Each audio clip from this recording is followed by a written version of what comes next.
백중 조상천도 49일 기도 중에 8월 10일 백중까지 이제 열흘 남았습니다. 지난 시간에 이어서 불설 우람분경에 대해서 공부하는 시간입니다. 지난 시간의 내용은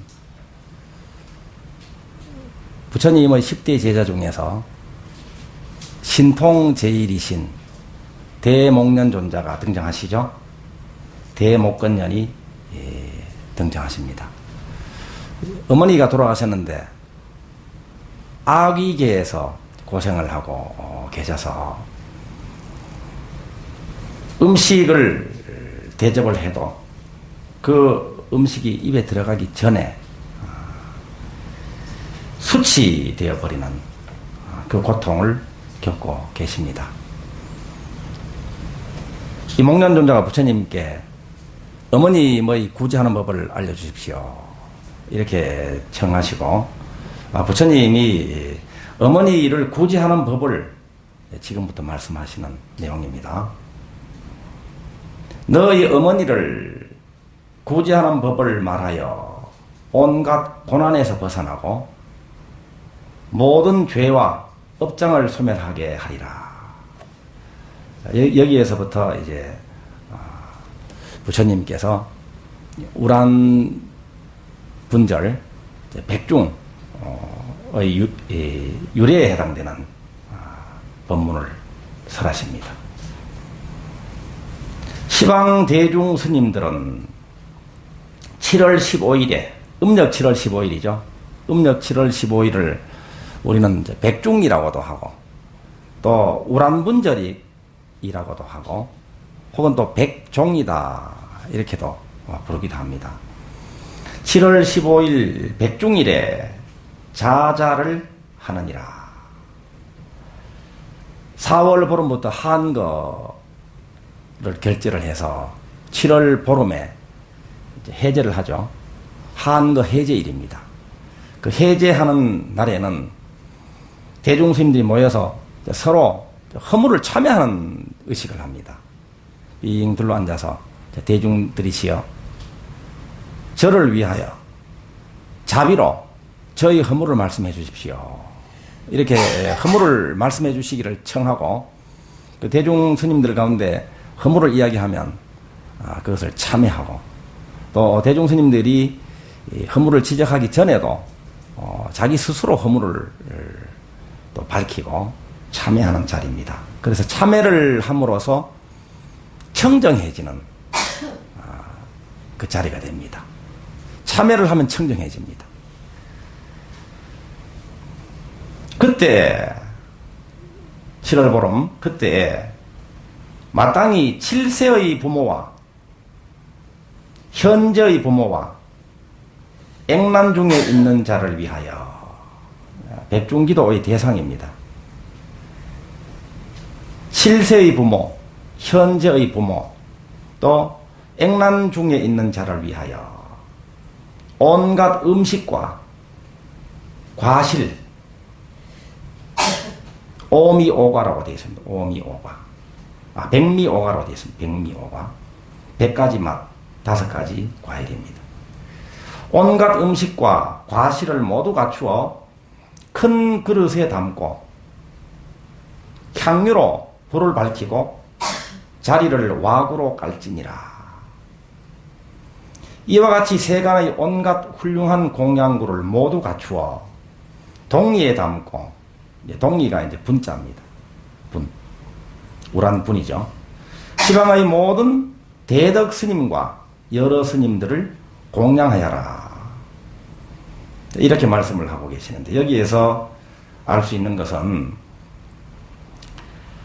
고통에서 벗어나고 모든 죄와 업장을 소멸하게 할 수 있는 방법이 여기서 3가지가 제시되고 있는데 첫째는 조상공경입니다. 조상공경. 둘째는 부모님에 대한 효도입니다. 또 3번째는 여기서는 공양을 말씀하고 계시죠. 근묘화실 이야기를 여러 번 했습니다. 우리 육신생명을 나무로 비유해서 설명을 한다면 눈에 보이지 않는 뿌리가 조상님이죠. 줄기가 부모님이요. 꽃이 나요. 열매가 후손입니다. 그래서 뿌리 근, 또 줄기 묘, 쌍묘자죠. 또 꽃화, 또 열매실, 이렇게 해서 근묘화실로 비유를 하는데, 아름다운 꽃을 활짝 피우고 싶은가? 그러니까 내 삶이 내가 원하는 대로 아름다운 꽃을 활짝 피우는 나무처럼 자기의 뜻을 아름답게 꽃피우고 싶은가? 또 자손이 창성되기를 원하는가? 자손이 가문을 일으키고 또 이 땅, 이 나라를 위해서 큰 역할을 하는 인재로 자라나기를 원하는가? 그렇다면 뿌리에 공을 들여라. 바로 뿌리는 조상님입니다. 그리고 줄기가 또 튼튼해야 됩니다. 뿌리와 줄기가 튼튼할 때 꽃이 아름답게 피어나고 열매가 주렁주렁 열리게 되겠죠. 지혜로운 삶이란 그래서 눈에 보이지 않는 뿌리 부분에 공을 들일 줄 알고 줄기를 잘 가꿀 줄 아는 삶이 지혜로운 삶이라고 할 수 있겠죠. 여기서도 이렇게 평이하게 설명을 했지만 이 뜻을 잘 살펴본다면 조상공경과 효와 공양이 온갖 고난에서 벗어나고 모든 죄와 업장을 소멸하게 하는 길이다. 이렇게 말씀하고 계십니다. 이 날을 당해서는 산간의 선정에 들거나 혹은 사도가를 얻었거나 혹은 나무 밑에서 경영하거나 혹은 6가지 신통이 자제하여 성문이나 연각을 교화하거나 혹은 십지에 이른 대보살이, 대보살이, 그러니까 이제 보살 마살이시죠. 관세음 보살님이나 지장보살님이나 여러 대보살 마살들이 방편으로 화연을 하신다는 말입니다. 이 대보살들이 화연을 하시는데 이 백중날에는 비구의 몸을 놔두신, 그러니까 스님들의 몸으로 놔두신다는 거예요. 그 모독한 거룩한 스님들이 대중 가운데에 함께 있어서 누군지 알 수는 없습니다. 방편으로 이분들이 놔두셨기 때문에 그 대중 스님들이 모인 그 가운데에 이 대보살들이 계신다는 이야기입니다.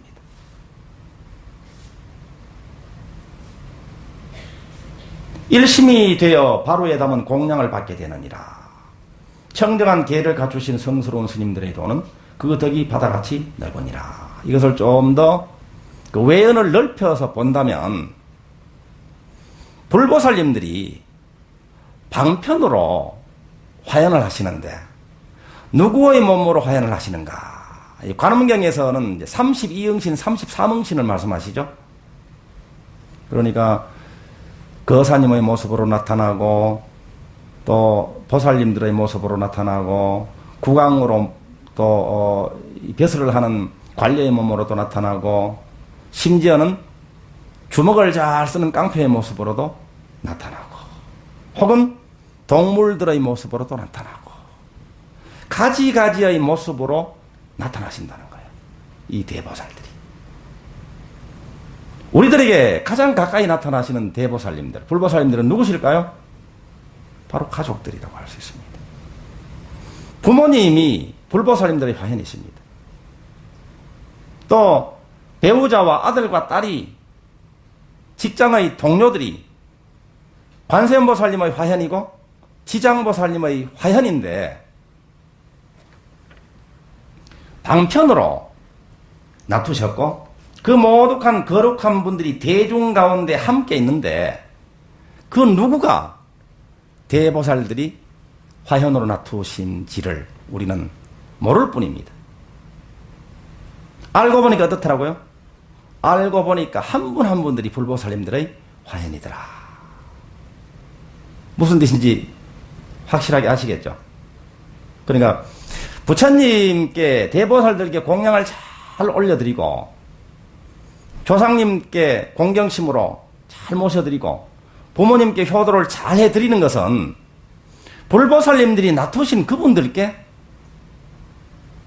공경심으로 대하고 효도를 실천하고 공양을 올려드리는 것이다.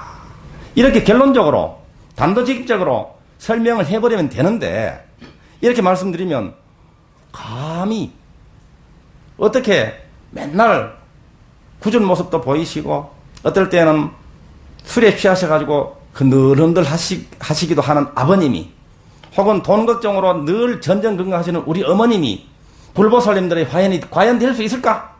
잔소리꾼인 시어머니, 시아버지가 과연 불보살님들의 화연이라고 할 수 있을까? 이런 의심이 들겠죠. 그러니까 이렇게 말씀하시는 거예요. 안 믿으니까. 눈을 바로 뜨고 보니까 어떻다고요? 내가 만나는 한 분 한 분들이 바로 본래 부처님이시더라. 본래 부처님의 성품을 고스란히 간직하고 있는, 내재하고 있는, 갖추고 있는데 보이지 않기 때문에 감추고 있다고들 이야기합니다. 감추고 있다. 장자를 씁니다. 장자. 감출 장자를 씁니다. 감추어지는 것을 훤하게 볼 줄 아는 지혜의 눈을 열고 보니까 바로 그분 한 분 한 분들이 바로 불보살님들의 화현들입니다. 이날 자자를 하신 이들 스님들께 공양한 자는 현재의 부모와 실세의 부모와 육종 친속들이 모두 삼도의 고통길에서 나오게 되고, 삼도는 지옥, 악의 축생, 사막도죠. 사막도에서 고생하고 있는 분들도 그 고통에서 벗어난다는 말씀이죠.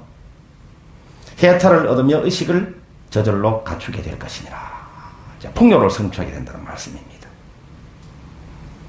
만약 다시 어떤 사람이 현재의 부모가 살아있을 때는, 그러니까 백중 기도는 돌아가신 분들만을 위한 기도가 아니고 살아계신 분들을 위한 기도라는 말씀이죠. 살아있을 때는 부모의 복락이 100년에 이를 것이며, 만약 이미 죽었으면 7세의 부모까지 천상에 나고 자제하게 태어나 하늘의 장엄한 광명 속에 들게 되어 한량없는 쾌락을 누리게 되느니라. 하늘의 장엄한 광명 속에 들게 되어, 무량광입니다. 무량광. 우리가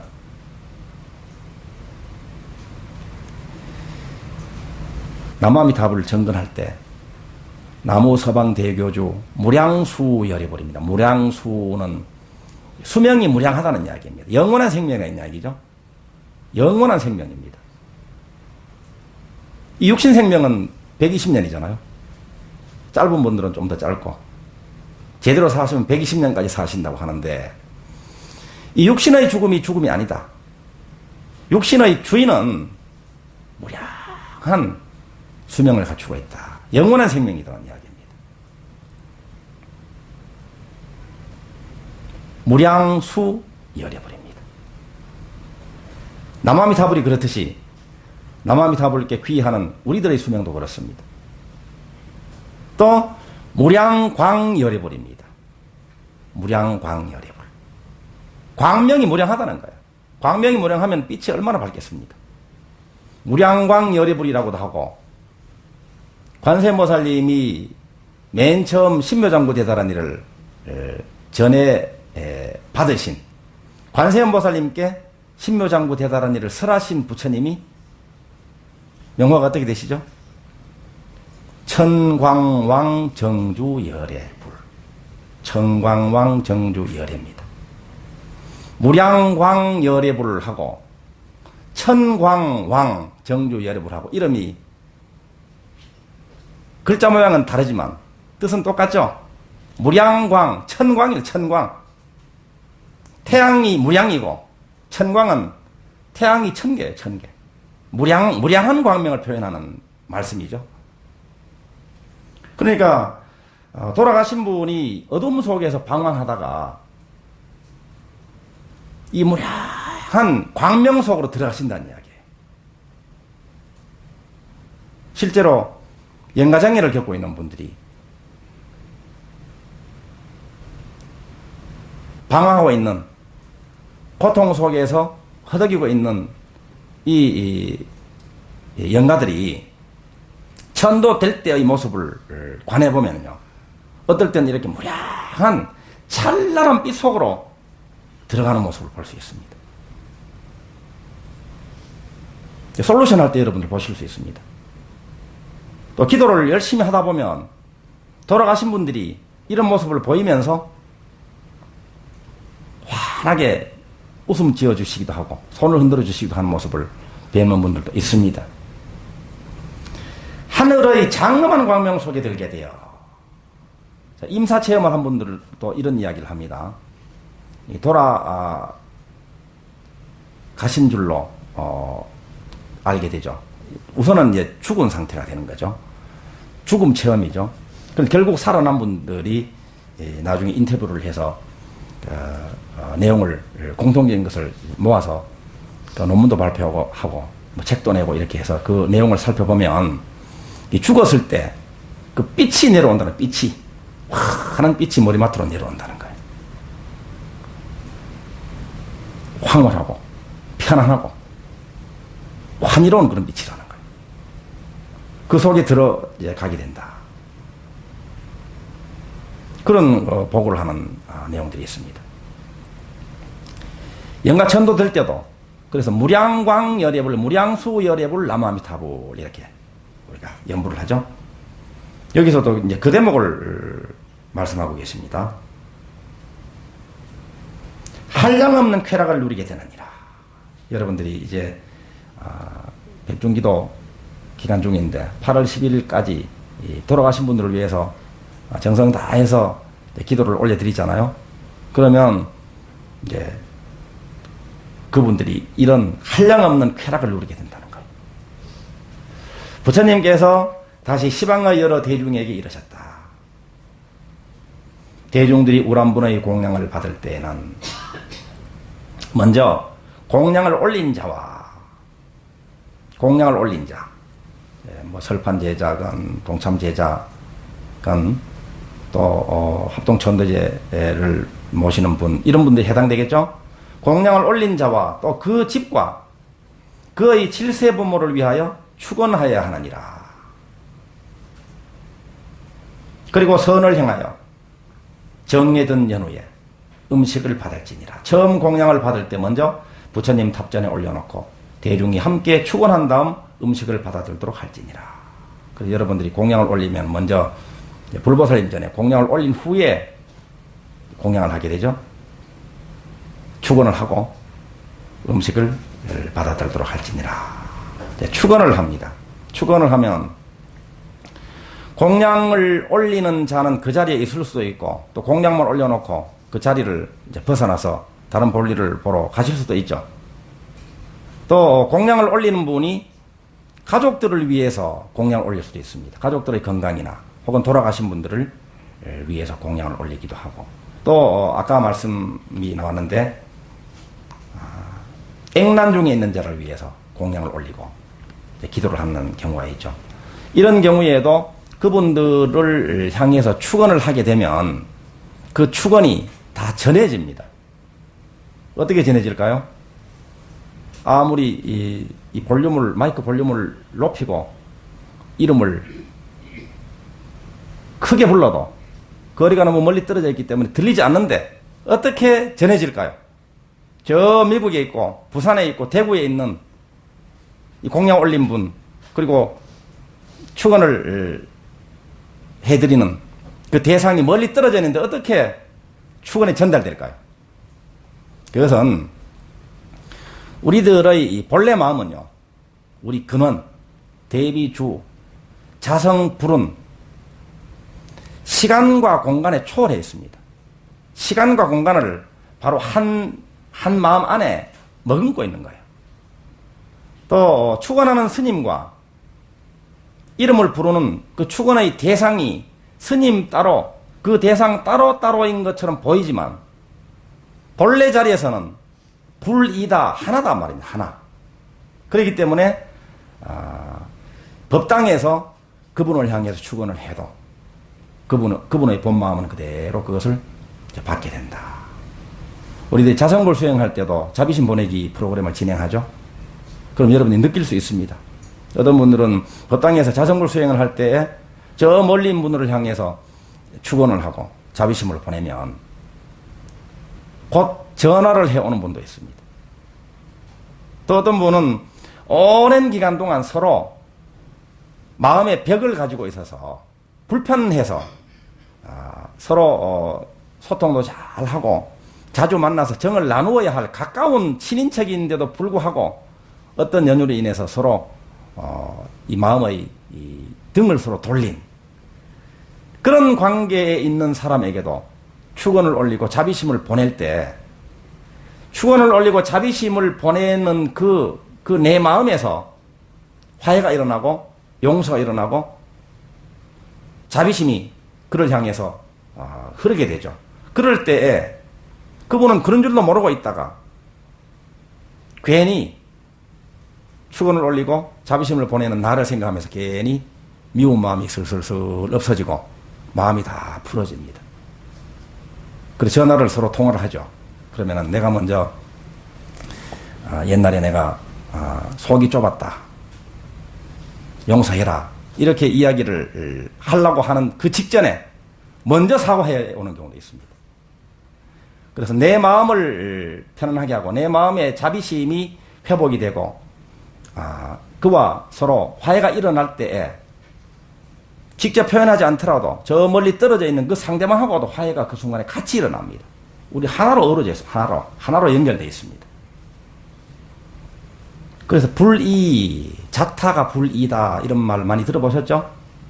우리는 그래서 하나입니다. 하나. 그 여러분들이 건강하시고 여러분들이 풍요롭고 여러분들이 행복하시면 그것이 바로 저의 건강과 저의 풍요와 저의 행복이기도 합니다. 여러분들 그래서 건강하셔야 됩니다. 풍요롭고 행복하셔야 됩니다. 아셨죠? 다 저를 위해서 하는 소리입니다. 이제 깊은 마음, 우리 본래 마음은 그래서 시간과 공간과 나와 남이 따로 없다. 다 하나다. 한 자리에 머금어져 있다.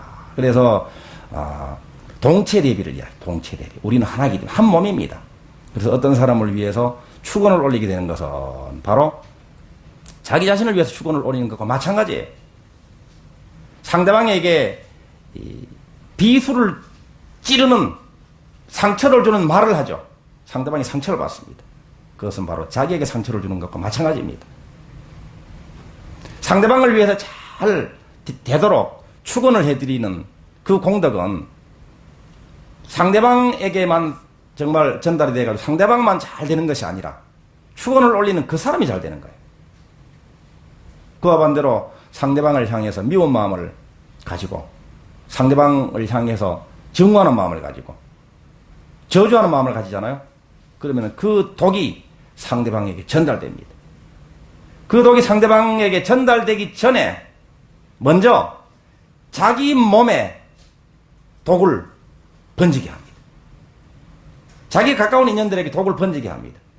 자기 환경, 자기 공간에 그 독이 스며들게 합니다. 그래서 남한테 하는 것이 바로 자기한테 하는 것이다. 불이기 때문에, 동체 대비, 동체이기 때문에 그래요.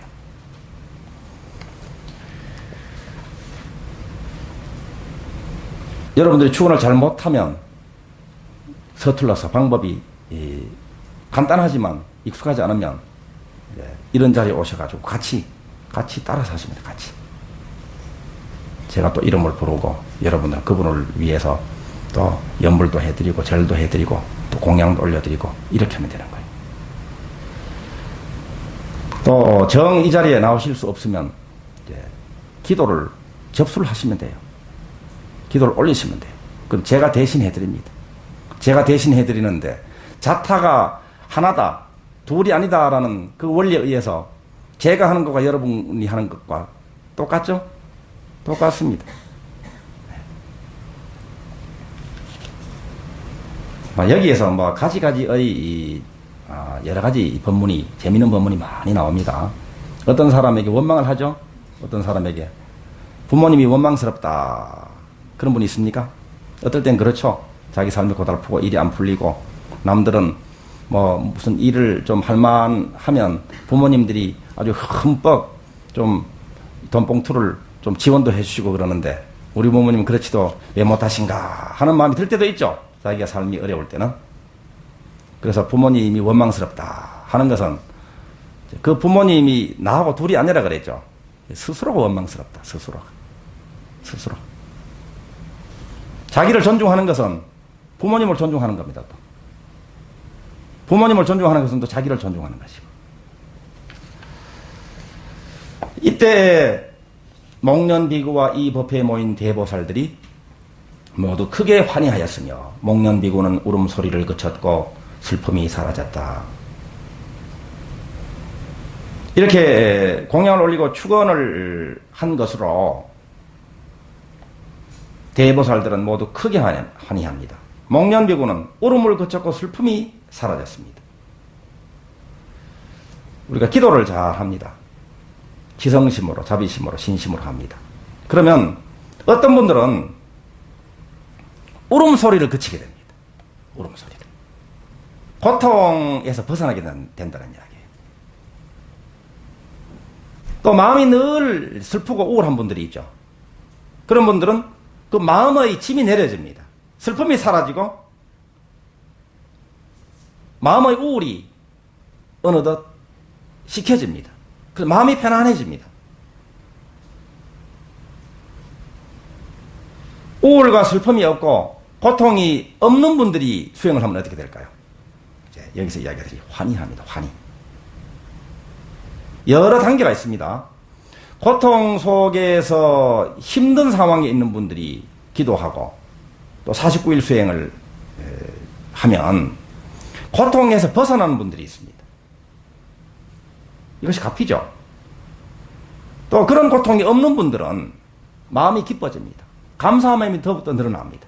자비심이 더 자라납니다. 또 어떤 분들은 일이 성취가 됩니다. 원이 성취가 돼요. 원이. 또 어떤 분들은 그런 것도 전부 다 이미 졸업하신 분들은 깨달음을 얻게 됩니다. 다 갚이고 다 성취죠. 그 단계는 각자가 다를 수가 있습니다. 고통을 겪고 있는 분은 고통에서 벗어나고 또 현세의 소원이 있는 분들은 현세의 소원을 이루고 깨달음을 얻을 단계에 있는 분들은 깨달음으로 나아가게 됩니다. 이때 목련이 다시 부처님께 말씀드렸다. 세존이시여, 제자를 낳은 부모는 이제 삼보의 공덕과 대중스님들의 위신력을 입었습니다. 만일 오는 세상의 모든 불제자가 부모를 위하여 효순하는 도를 행할 때에도 또한 마땅히 이 우람분의 법을 받들어 행하여서 현재의 부모와 내지 7세의 선망 부모를 구해내고 제도함이 옳지 않사오리까. 부처님께 말씀하셨다. 참으로 좋은 물음이로다. 내가 바로 말하고자 하는 바를 네가 이제 묻는구나.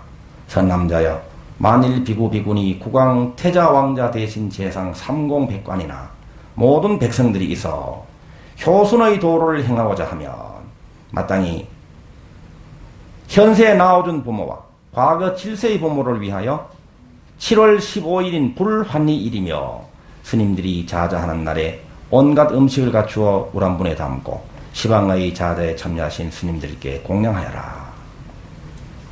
그리고 축원을 청하여라. 그러면은 문득 현재의 부모가 수명이 100년에 이르고 병이 없을 것이며 모든 고통스러운 근심이 없어지며 내지 과거 7세의 부모가 모두 악귀의 고통을 여의고 천상이나 인간에 태어나서 끝없는 복락을 누리리라. 우리 육신생명의 조상님, 부모님께 공양을 올리고 축원을 해드리게 되면 그 조상님들이, 부모님들이 고통을 여의고 천상이나 인간에 태어나서 끝없는 복락을 누리게 됩니다. 뿌리가 끝없는 복락을 누리게 되고 줄기가 끝없는 복락을 누리게 될 때 꽃과 열매는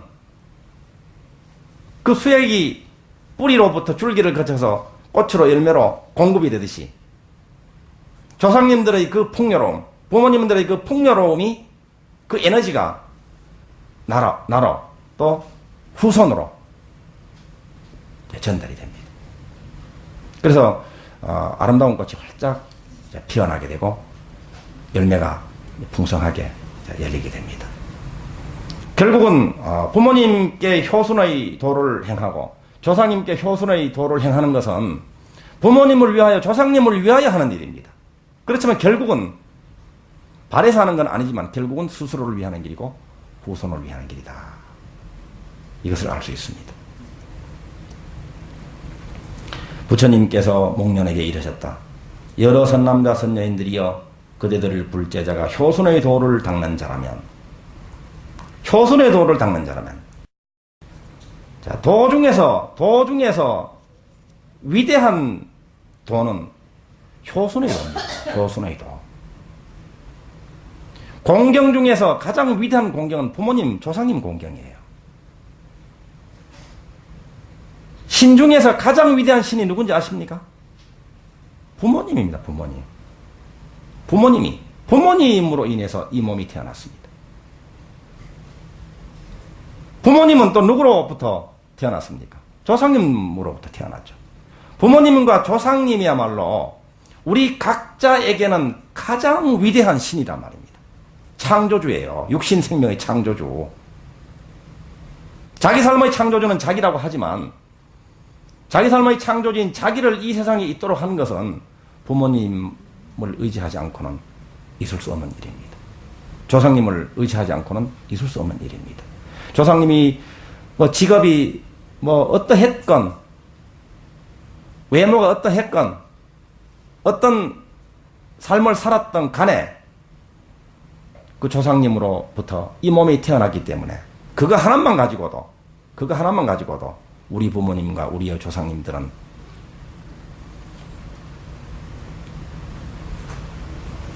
업적을 계산할 수 없는 큰 업적을 남기신 분입니다. 왜냐하면 여러분들이 누굽니까? 여러분들이 성불할 분들입니다. 그죠? 본래 부리고 가문을 크게 일으키실 분이고 이 인류를 위해 가지고 빛을 뿌리는 이 시대의 지혜자비 보살들이잖아요. 그런 삶을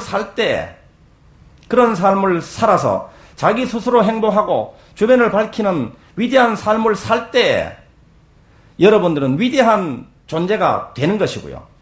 여러분들이 그런 위대한 삶을 살 때 동시에 여러분들의 부모님과 조상님들은 여러분을 낳고 여러분들이 있도록 하신 큰 업적을 남기신 분으로 그대로 승화가 일어납니다. 업그레이드가 바로 그 순간 일어나 버리게 됩니다. 누구한테 달렸습니까? 우리 한 명 한 명 달렸습니다. 우리가 정말 불행하고 우리가 본래 갖추어져 있는 무진장한 능력이나 지혜나 자비를 그냥 덮은 채로 썩히고 잠재우면서 살 때 부모님이나 조상님들도 동시에 그렇게 위대한 일을 하셨으면서도 우리를 낳아주신 그러면서도 그 보람을 그냥 썩히고 마는 거예요. 자, 효순의 도를 닦는 자. 부처님께서 효순의 도를 효순의 도. 효순의 도를 닦는 자라면 마땅히 생각에 항상 부모의 은혜를 생각하라. 부모의 은혜를 생각하라. 부모의 은혜를 생각하란 말입니다. 생각하려면 여러분들이 생각의 주인이잖아요. 생각을 하려면 부모님의 은혜를 생각하라 이 말이에요. 근심을 생각하거나 원망을 생각하거나 불평을 생각하거나 두려움을 생각하거나 의심을 생각하거나 이런 탐진치 삼독심으로부터 비롯된 가지가지를 생각하지 말고 은혜를 은혜가 뭡니까? 감사잖아요. 감사하라 이 말이에요. 감사를 생각하라.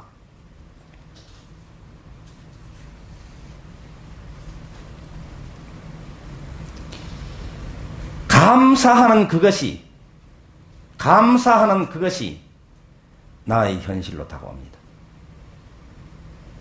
감사할 때 감사할 일이 몰려옵니다. 근심 걱정할 때 그것이 내 현실로 다가옵니다. 근심 걱정할 일이 몰려옵니다.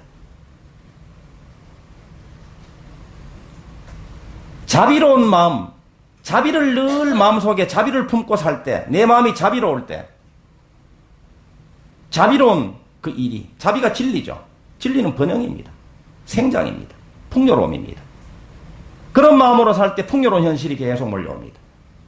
미움을, 증오를 생각할 때 미워할 일, 증오할 일, 저항할 일이 계속 다가오게 됩니다. 성경에서는 그렇게 나온답니다. 성경에서 두려워하는 그것이 내게 임하고, 두려워하는 그것이 내게 임하고. 마침 어제 우리 공부하는 시간에 나오는 대목이었어요. 두려워하는 그것이 내게 임하고입니다. 감사하는 그것이 내게 임하고입니다. 사랑하는 자비로운 마음, 사랑하는 그것이 내게 임하고. 성경에서도 이렇게 이야기하고 있습니다. 자, 부모의 은혜를 생각하라. 만약에 우리 부모님이 어떠하셨더라면, 만약은 없습니다. 만약은. 우리 삶에서 만약은 없습니다. if는 없어요. 절대적인 현실밖에 없습니다. 절대적인 삶이에요, 우리 삶은. 만약은 그것은 자기 지금 대비주 수행하는 분들이 대비주를 안 할 때 심심해가지고 만약에 우리 부모님 좀만 더 부자였다면, 좀만 더 학력만 높으셨다면, 좀만 더 지위가 높으셨다면, 이렇게 할 뿐입니다. 근데 100번, 1000번, 만번 만약에 한다고 해도 현실이 되질 않습니다. 그 시간에 어떻게 한다고요? 부모님의 은혜를 생각하라. 감사를 생각하라. 부모님이 늘 옛날에 변소 치는 직업을 가지고 있는 똥치기 있죠. 똥치기. 그런 직업을 가지고 있는 부모님의 자식이라면 친구들 만나기 창피하잖아요. 그죠? 놀리기도 합니다. 그렇지만 공부를 해보니까 어떻습니까? 직업에는 일은 귀한 일이 따로 없고 굳은 일이 따로 없습니다. 똥치는 일을 하더라도 자비로운 마음으로, 행복한 마음으로 이 일을 해가지고 가족을 봉양하고 자식들을 공부를 시키는 위대한 뜻을 가지고 하는 일이 귀한 일입니다. 그런데 높은 벼슬, 수많은 사람을 거느리는 그런 지위에 있더라도 마음이 탐진이 삼독심에 물들어 있다면 바로 그 일이 천한 일이 되는 거예요. 그 행위를 하는 그 마음이 천하고 귀한 일을 만들어내는 것이지, 정말 귀한 일은 우리들이 평소에 굳은 일이다, 3D 직종이다 하는 그 일이 더 귀한 일입니다. 남들이 하기 싫어하는 일을 하는 그것이 거룩한 보살행위예요. 그러니까 부모님의 직업이나 부모님의 어떤 상황이라 할지라도 우리는 부모님이 어떤 분입니까? 결국은 성불할 나를 낳아주신 분이니까. 이 세상에 신이 계시다면 가장 위대한 신이 바로 부모님이다. 그래서 항상 부모의 은혜를 생각하라. 부처님이 이렇게 분명히 말씀하고 계시는 거예요. 부모님의 은혜를 생각하라. 현생 부모와 내지 과거 7세 부모를 위하여 해마다 7월 15일에 공양하라.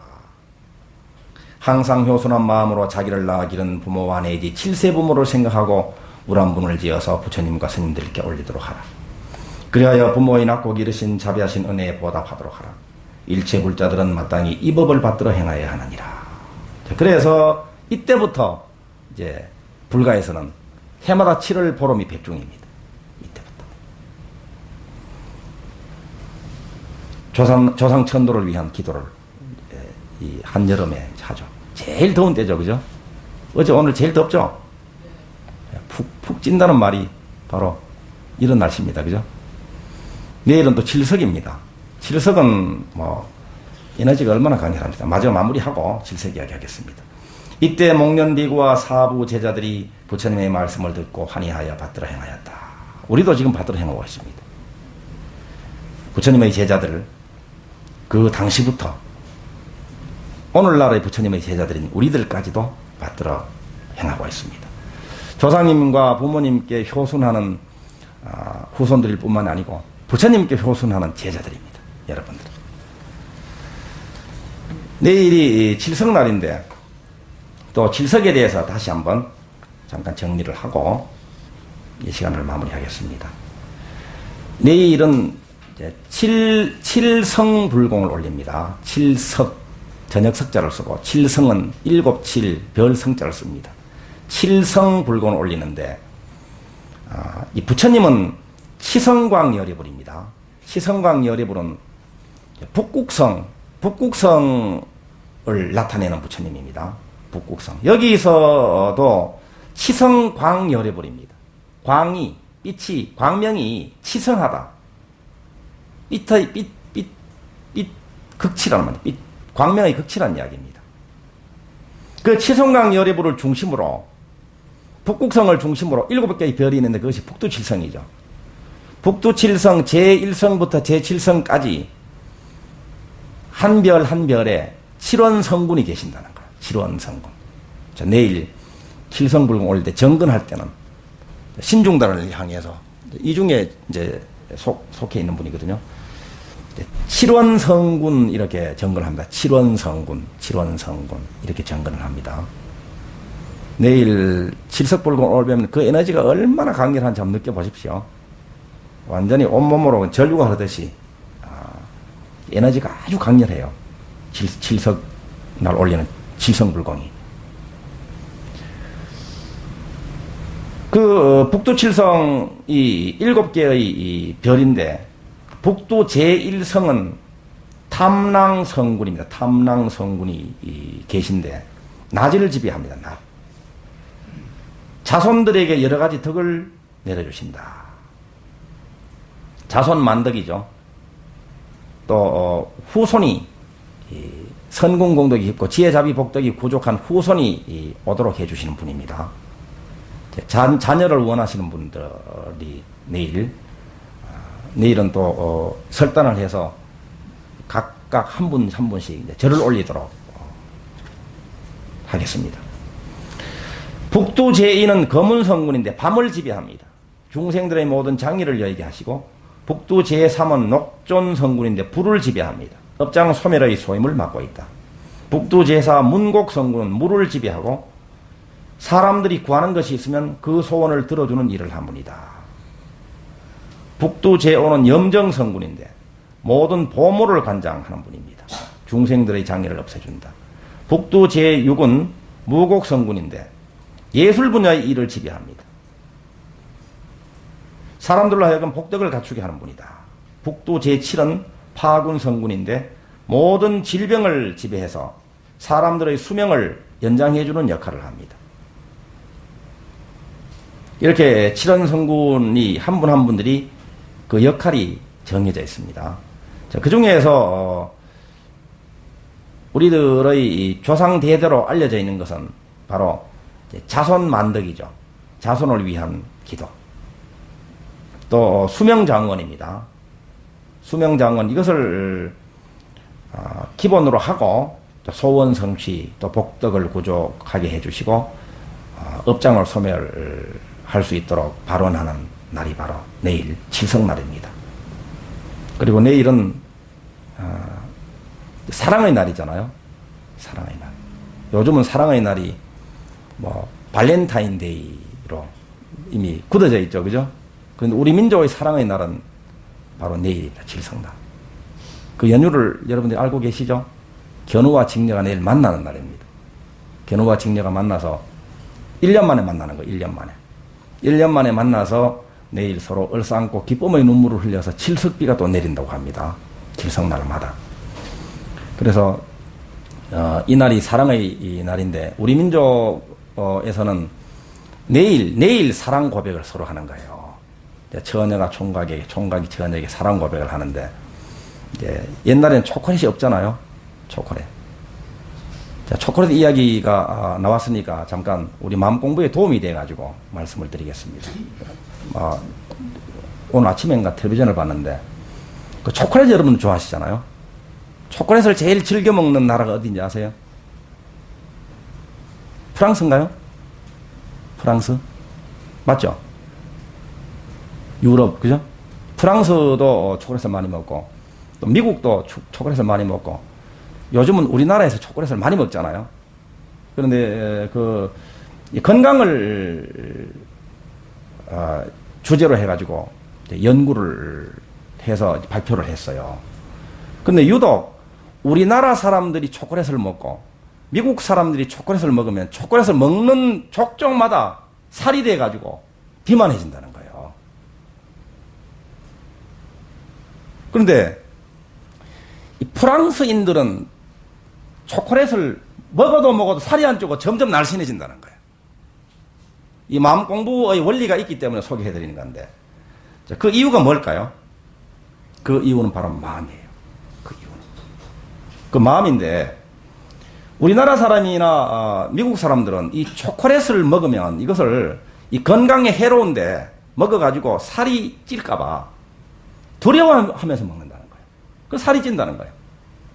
근데 프랑스인들은 초콜릿을 생각하기에 축하라든가 행복이라든가 사랑을 상상한다는 거예요. 마음으로. 바로 그 물은 답은 알고 있다도 이런 원리가 나오죠. 음식을 대할 때도 감사한 마음으로, 사랑으로, 행복한 마음으로 먹으면 몸이 아름다워진다는 거예요. 그런데 이거 먹으면 살찌면 어떡하나, 살살 그러고 두려워하는 것이 아까, 두려워하는 것이 내게 임하고 아까 그랬죠? 그럴 때 살찐다는 거예요.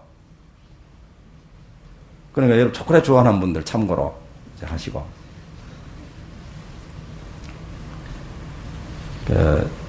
이제 병원에 가서 이제 의사하고 여러분들 서로 건강 상담을 하잖아요. 그러면 바로 이 마음과 몸이 그대로 하나로 연결되어 있다. 이것을 심신상관이다. 우리 여러 번 공부했죠. 심신상관. 몸과 마음은 그대로 연결되어 있습니다. 종합검진을 받는 자리에서 내가 들은 이야기인데, 그 의사 선생님께서 하시는 말씀이, 이제 보통 사람들도 병원에 와서 이제 가족들이 진료받는 거 말고 자기가 진료받으러 와가지고 혈압을 재면 평소의 혈압보다도 한 20 정도 플러스가 된다는 거예요. 심한 분들은 더 많이 플러스가 되고, 최소한 한 10 정도는 플러스가 된다는 거예요. 혈압이 높아진다는 거예요. 그런데 가족들은 변함이 없습니다. 가족들은 혈압이 그대로예요. 무슨 말씀을 드리는지 아시겠죠? 긴장이나 두려움이나 건강에 대한 염려하는 그 마음이 혈압을 높인다는 거예요. 다른 기능도 마찬가지겠죠. 그래서 행복하고 또 편안하고 즐거울 때 몸이 건강해진다 하는 것을 의사 선생님이 직접 이야기를 해요. 내일 칠성날 사랑 고백하는 이야기 하다가 그런 이야기까지 하는데, 그 발렌타인데이 때 초콜릿을 주고받고, 내일은 초콜릿이 아니고요. 내일은 뭔지 아시죠? 찰떡입니다. 내일은 찰떡. 우리 민족은 서로 사랑을 고백할 때 찰떡은 이쪽 찰떡을 딱 그걸 가지고 무슨 궁합이라 그럽니까? 찰떡궁합이라고 합니다. 찰떡궁합. 그래서 내일 이 칠성날 오셔가지고 기도를 올리시고, 또 내일 찰떡 공양을 올릴 거예요. 아마 찰떡을 조금이라도 드시는 분들은 여러분들 이제 100% 찰떡궁합입니다.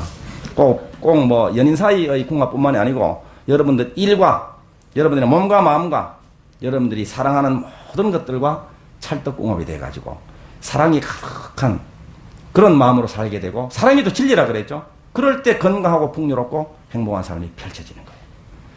칠석 전야제입니다. 오늘도 여러분들과 같이 온 마음 온 몸으로 지성심, 자비심, 신심으로 행복한 데뷔 주수행을 함께 하십시다. 감사합니다.